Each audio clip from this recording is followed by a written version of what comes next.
Buenas tardes, distinguidos oyentes. En esta tarde analizaremos un tema importante en lo que tiene que ver con la contabilidad, y es el tema relativo a la NIC número 1, o sea, la norma internacional de contabilidad número 1. Esta norma fue revisada en el año 2009 como la última actualización. Esta norma, a mi juicio, es la norma más importante de los estándares internacionales de contabilidad que se han emitido y aprobado, en el sentido de que trata sobre los estados financieros en sentido general, el conjunto de estados financieros con propósito de información general que deben elaborar y presentar todas las entidades económicas, ¿verdad?, que informen a personas que están fuera de las empresas, como accionistas, inversionistas, gobiernos, acreedores, entidades de intermediación financiera, entre otras. El objetivo de esta norma es establecer las bases para la presentación de estados financieros con propósito de información general, a fin de asegurar que los mismos sean comparables tanto con los estados financieros de la misma empresa emitidos en periodos anteriores, como con los estados financieros de empresas diferentes. Para alcanzar estos objetivos, pues la norma establece en primer lugar los requisitos generales de presentación de estados financieros y una serie de directrices para determinar la estructura y contenido que deberán contener los estados financieros. Como alcance, en esta norma, pues se establece la base para la emisión de todo tipo de estados financieros con propósitos de información general que sean elaborados conforme a las normas internacionales de información financiera. Esto incluye, ¿verdad?, cuando hablamos de norma internacional de información financiera, también las normas internacionales de contabilidad y las interpretaciones de dichas normas. Los estados financieros con propósito de información general están conformados por 5 componentes importantes, que son el balance general o estado de situación, como también se le llama, el estado de resultados o estado de ganancias o pérdidas, como también se le llama, el estado de flujos de efectivo, el estado de cambios en el patrimonio neto y las notas explicativas o memorias que acompañan a los estados financieros. Estos 5 componentes, repetimos, son los estados financieros con propósito de información general. Pasando a detallar a grosso modo cada uno de estos estados, tenemos el balance general o estado de situación. Es el estado financiero que presenta la situación financiera de la entidad económica a una fecha determinada, presentando los activos, pasivos y patrimonio debidamente clasificados y valuados en unidades monetarias. El segundo componente de un conjunto de estados financieros con propósitos de información general es el estado de resultados. El estado de resultados, como su nombre lo indica, muestra un resultado, el resultado de las operaciones de la empresa durante un periodo determinado, que puede ser un mes, un trimestre, un semestre, un año o cualquier otro periodo que se indique en el encabezamiento de dicho estado. Es un estado financiero importante que permite medir y evaluar, ¿verdad?, los resultados que se han obtenido. Esos resultados pudieran ser ganancia, pudieran ser pérdida o pudiera ser ni ganancia ni pérdida, o sea, cuando la empresa quede en el punto de equilibrio. A través de este estado, pues se mide la gestión de los administradores y se determina la rentabilidad, se mide la rentabilidad de la empresa con relación a los activos que posee la empresa, el capital que posee la empresa o patrimonio, así como las ventas con relación a las ventas logradas con los activos y patrimonio que posee la empresa. El estado de flujos de efectivo, como su nombre lo indica, presenta los flujos de efectivo, o sea, las entradas y salidas de efectivo que ha tenido la empresa, que ha logrado la empresa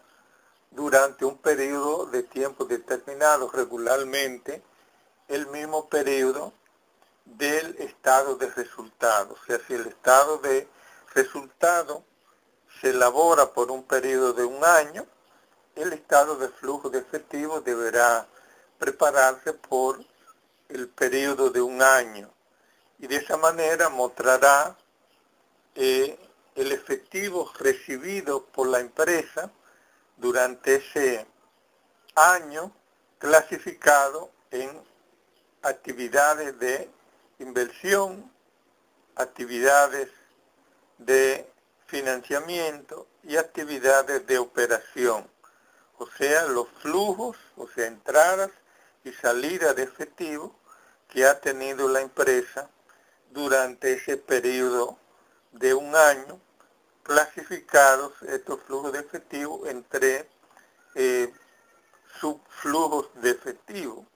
flujos de efectivo por actividades de operación, flujos de efectivo por actividades de inversión y flujos de efectivo por actividades de financiamiento. Por último, en cuanto a los estados, tenemos el estado de cambios en el patrimonio neto. El estado de cambio en el patrimonio neto, pues muestra los cambios que han habido en el patrimonio durante el periodo regularmente de un año, ¿verdad? Y parte de los diferentes componentes del patrimonio, que son el capital pagado, las utilidades retenidas, la reserva legal y cualquier otra partida del patrimonio, que forme parte del patrimonio, que se presenta en la sección de patrimonio en el balance general. Se determinan los cambios, o sea, aumentos y disminuciones que ha habido en cada una de esas partidas durante el periodo en la empresa y se cierra con el patrimonio en cada una de esas partidas componentes que hay al final del periodo. Y estas partidas pues deben conciliar, deben coincidir con el renglón de patrimonio que se presenta en el balance general. Es más bien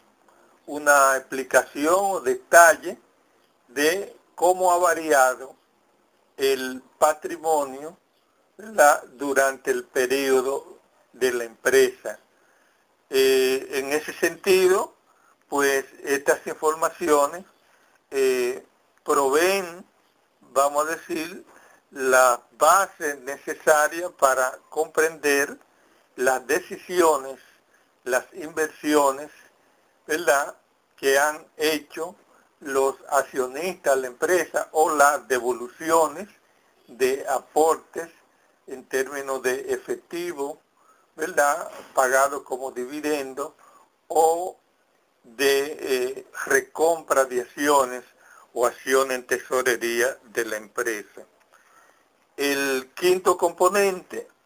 son las notas explicativas de los estados financieros. Es un componente importante de los estados financieros donde se proveen todas las informaciones descriptivas, informativas sobre los estados financieros y se presentan estas informaciones en el siguiente orden. En primer lugar, la identificación del ente económico, o sea, de la empresa, donde se indicará el nombre de la empresa, el tipo social adoptado por la empresa, las actividades principales a que se dedica la empresa, si es una empresa individual o si es una empresa controladora, ¿verdad?, que conforme un grupo empresarial. También se presenta la información de si los estados financieros han sido preparados conforme a las normas internacionales de información financiera o cualquier otra base regulada que se haya utilizado para elaborar dichos estados. Se indicarán las principales políticas contables con arreglos a las normas internacionales de contabilidad que ha adoptado la empresa. Asimismo, se presentarán detalles de las principales partidas que conforman el balance general, el estado de resultados, el estado de flujo de efectivo, el estado de cambio en el patrimonio neto, y se presentarán otras informaciones que se consideren relevantes, importantes, que hayan ocurrido o que pudieran ocurrir en el futuro, como casos de litigios legales que tenga la empresa, analizándose en los tribunales, ¿verdad?, y que todavía no se hayan definido totalmente, no haya habido una sentencia condenatoria, ya sea en contra de la empresa o en favor de la empresa, entre otros aspectos importantes de los estados financieros. La finalidad de los estados financieros. Los estados financieros constituyen una representación estructurada de la situación financiera, el rendimiento financiero, los flujos de efectivo, los cambios en el patrimonio, como hemos indicado, y tienen como principal objetivo suministrar estas informaciones de carácter general a los diferentes usuarios que no tienen, vamos a decir, la posibilidad de pedir informaciones a nivel de sus necesidades. Y en estas informaciones, con propósito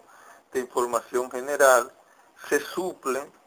todas las informaciones que se consideran que pueden satisfacer las necesidades de varios usuarios, especialmente los inversionistas y acreedores. Y en ese sentido, pues si suplen las necesidades de estos dos grupos importantes de usuarios, que son los accionistas o inversionistas y los acreedores o prestamistas de fondos o inversionistas, se entienden que son de utilidad para cualquier otro usuario de los estados financieros. En la NIC número 1 también se presentan una serie de consideraciones generales que deben contener los estados financieros. Dentro de ellas se encuentran la presentación de una imagen fiel de las informaciones que se revelen en dichos estados, es decir, que estas informaciones respondan a la verdad,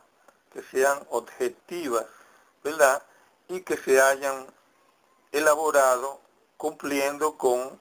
las normas internacionales de contabilidad y o información financiera. También se contempla lo relativo a la hipótesis de la empresa en marcha o en funcionamiento, donde se parte de que la empresa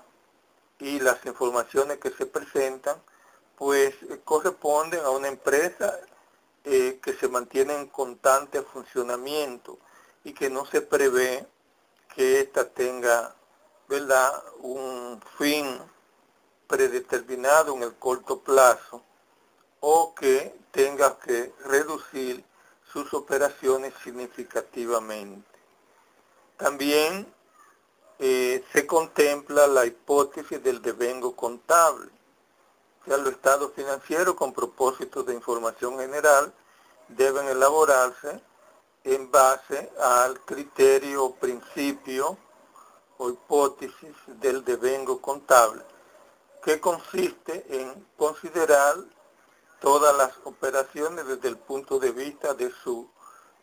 realización, en el sentido de que los ingresos, por ejemplo, se consideran devengados cuando ya han sido ganados, cuando se han llevado a cabo las operaciones de ventas, ¿verdad?, aunque todavía no se hayan cobrado. Igualmente, los costos y gastos, ¿verdad?, se consideran devengados desde el punto de vista de que ya se haya incurrido en ello, no importando si se deben o no se deben, ¿verdad? Pues se presentarán esas informaciones de los valores a cobrar o a pagar producto de operaciones contabilizadas, reconocidas en base al principio de los devengados. También está la uniformidad en la presentación de los estados financieros. Los estados financieros deben ser elaborados siguiendo el principio de la uniformidad, es decir, manteniendo durante el periodo y durante varios periodos las mismas normas y reglas y contenido y presentación de los estados financieros. O sea que no deben ser cambiado el contenido o la forma de presentación ni las normas que les sirven de base a su formulación y presentación en un periodo y o en los periodos subsiguientes. Y cuando haya habido necesidad de hacer algún cambio, pues debe revelarse a través de notas a los estados financieros y medirse el impacto de ese cambio con relación a la forma como se presentaba anteriormente, para que los usuarios puedan formarse un juicio adecuado y puedan seguir midiendo y utilizando sobre una base uniforme la información de los estados financieros. También se trata en esta norma lo relativo a la materialidad e importancia relativa en la agrupación y presentación de los datos. La materialidad pues tiene que ver con la importancia que tienen los grupos, las partidas de los estados financieros en su presentación. En ese sentido, pues, los datos materiales relevantes, pues, son los que permiten a los usuarios de los estados financieros la toma de decisiones. Cualquier información que no es importante, que no tiene materialidad, que no tiene importancia relativa, pues no influye en las decisiones de los usuarios de los estados financieros. Otro aspecto importante relativo a los estados financieros que se tratan en esta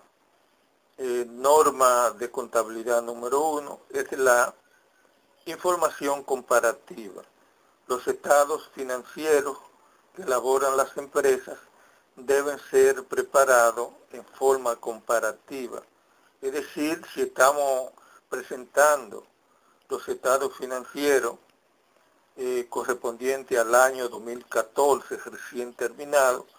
el balance general, el estado de resultados, el estado de flujo de efectivo, el estado de cambio en el patrimonio neto, pues debemos presentar esas informaciones comparadas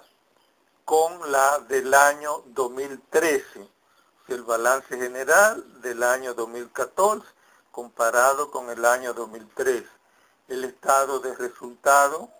del año 2014 comparado con el estado de resultado del año 2013, el estado de flujo de efectivo del año 2014 comparado con el estado de flujo de efectivo del año 2013, el estado de cambios en el patrimonio neto del año 2014 comparado con el estado de cambio del año 2013. Y de esa manera los usuarios, los receptores de esos estados financieros, pues podrán medir, comparar, evaluar cómo ha variado, si favorablemente o desfavorablemente, la situación financiera, el resultado de las operaciones, los flujos de efectivos, los cambios en el patrimonio, durante esos dos periodos comparativos. También se contempla en esta norma lo relativo a la identificación de los estados financieros. Los estados financieros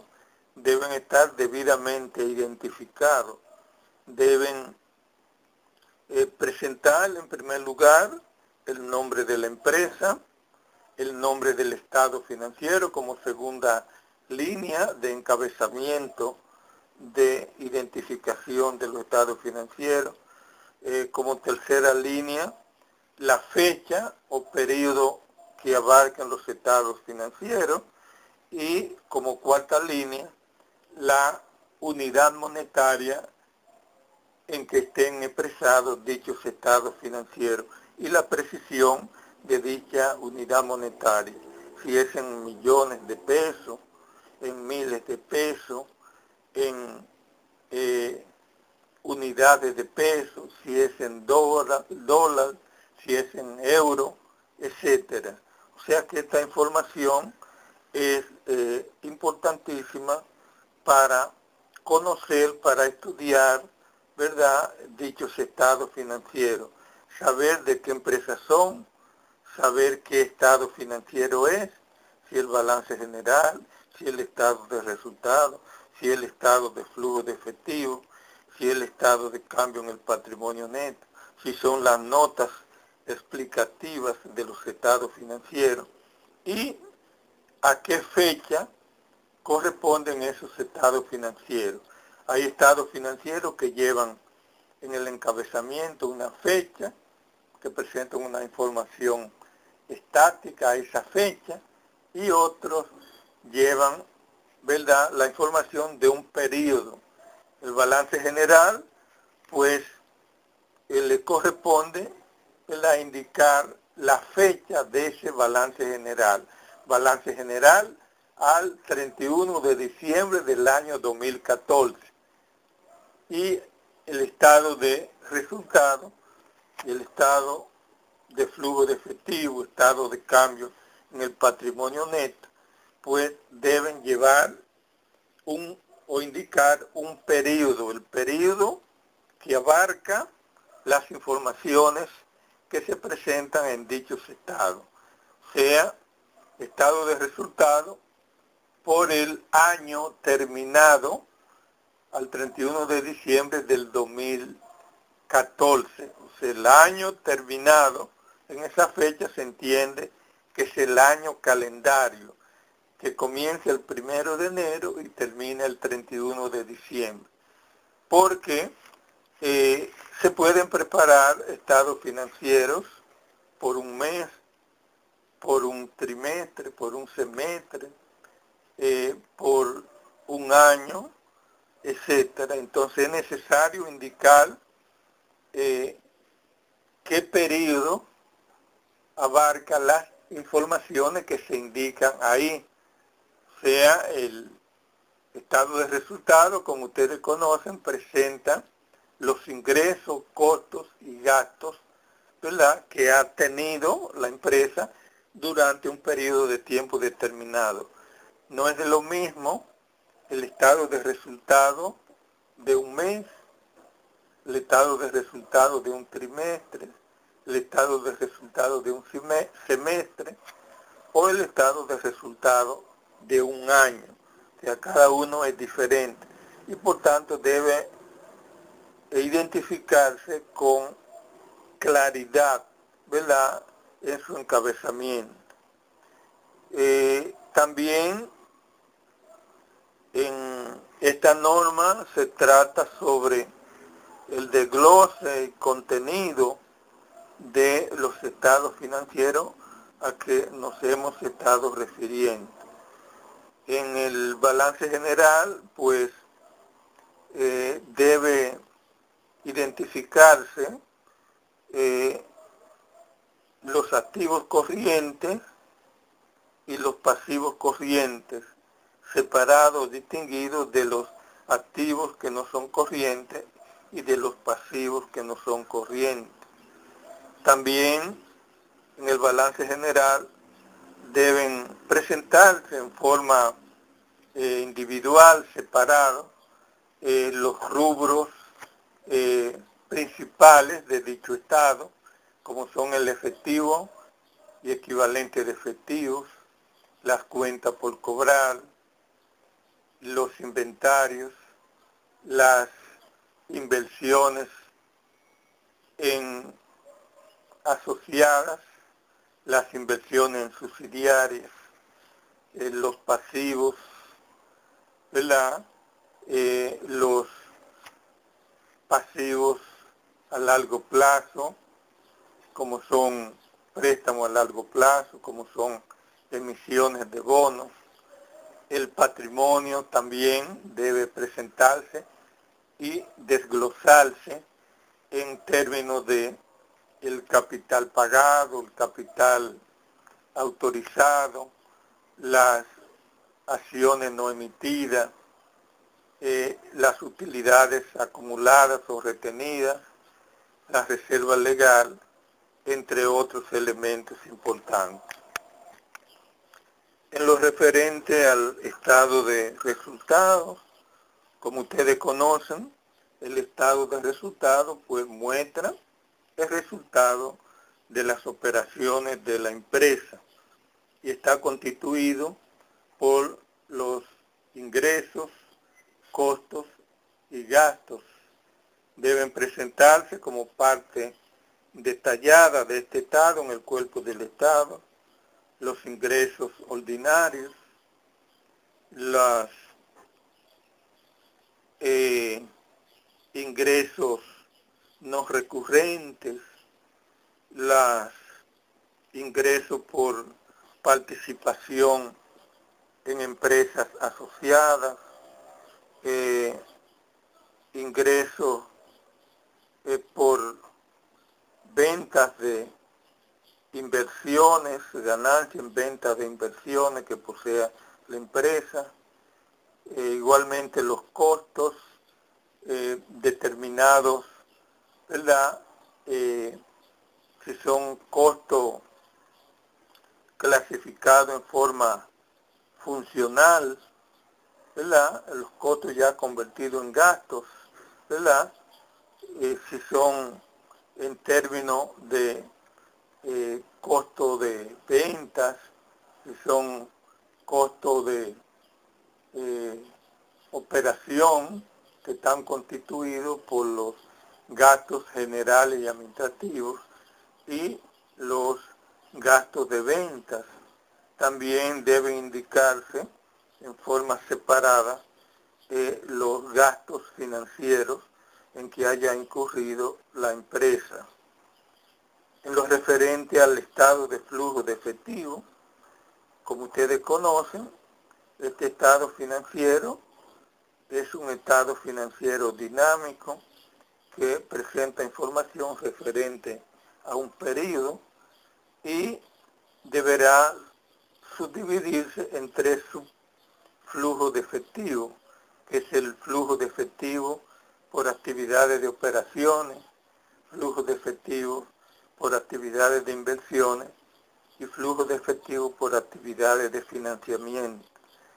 Flujo de efectivo por actividades de operaciones corresponde a las entradas y salidas de efectivo que ha tenido la empresa por las operaciones normales, habituales, que ésta lleva a cabo y que realiza, ¿verdad?, para poder generar los efectivos necesarios para apoyar las operaciones principales de la empresa, como son compra, producción, ventas, gastos, etc. El subflujo de efectivo por actividades de inversión pues corresponde a los movimientos de entrada y salida de efectivo que haya tenido la empresa por la compra de inversiones o activos fijos en movilizado material durante el periodo de tiempo que abarque dicho estado. Y el subestado de estado de flujo de efectivo por actividades de financiamiento, pues presentará los movimientos de entrada y de efectivo que ha tenido la empresa por emisión de acciones de capital y sus ventas a los accionistas, la entrada de efectivo que haya tenido por ese concepto, la recompra de acciones, el pago de dividendos, la concertación de préstamos, la emisión de bonos, así como las amortizaciones y pagos que se hayan hecho a dichos instrumentos de financiación de las empresas. En lo que tiene que ver con el estado de cambios en el patrimonio neto, pues como hemos indicado, este estado presenta las informaciones de los cambios, la decomposición, vamos a decir, de las partidas del patrimonio y el movimiento que hayan tenido esas partidas durante el año o el periodo que abarque la presentación de estado financiero. Son partidas componentes del patrimonio, el capital pagado por encima del valor nominal o prima en venta de acciones, las utilidades acumuladas o retenidas, las reservas legales, las partidas de patrimonios que todavía no hayan sido realizados, o sea, producto de revaluación de partidas de patrimonio o reconocimiento de el valor de mercado en la evaluación de instrumentos de inversión que posea la empresa. También se incluye en este estado los dividendos pagados por la empresa durante el periodo, ¿verdad?, que abarque la presentación de los estados financieros. En lo referente a las notas de los estados financieros, que es el quinto componente, pues aquí se presentan informaciones de detalle, informaciones descriptivas sobre el contenido de los estados financieros, sobre las políticas contables utilizadas por la empresa, sobre detalles de las partidas de cuenta por cobrar, de inversiones, de propiedad, planta y equipos, etcétera, y cualquier otra partida importante que estén contenidas en los estados financieros o que los usuarios de los estados financieros deban conocer para interpretar, analizar, conocer adecuadamente los estados financieros. Estas notas a los estados financieros deben tener una referencia cruzada con las partidas de los estados financieros a que hagan referencia. Por ejemplo, tenemos nota 3, efectivo y equivalente de efectivo. En el renglón de efectivo, entonces, se presentará, ¿verdad?, como referencia cruzada, nota 3, de forma que le sea más fácil al lector de los estados financieros poder relacionar estas notas con el contenido de los estados financieros. A grosso modo, esos son los aspectos más relevantes que contiene la NIC número 1 sobre presentación de estados financieros. Esperamos que estas informaciones tiendan a ampliar y reforzar sus conocimientos sobre los estándares internacionales de contabilidad, ¿verdad?, que comienzan, vamos a decir, con esta primera norma, o sea, presentación de estados financieros, porque los estados financieros es el producto final de la contabilidad. Bien, pues muchas gracias por la atención que han prestado a estas informaciones y nos veremos próximamente, donde estaremos abordando otro tema de relevancia dentro de la profesión contable.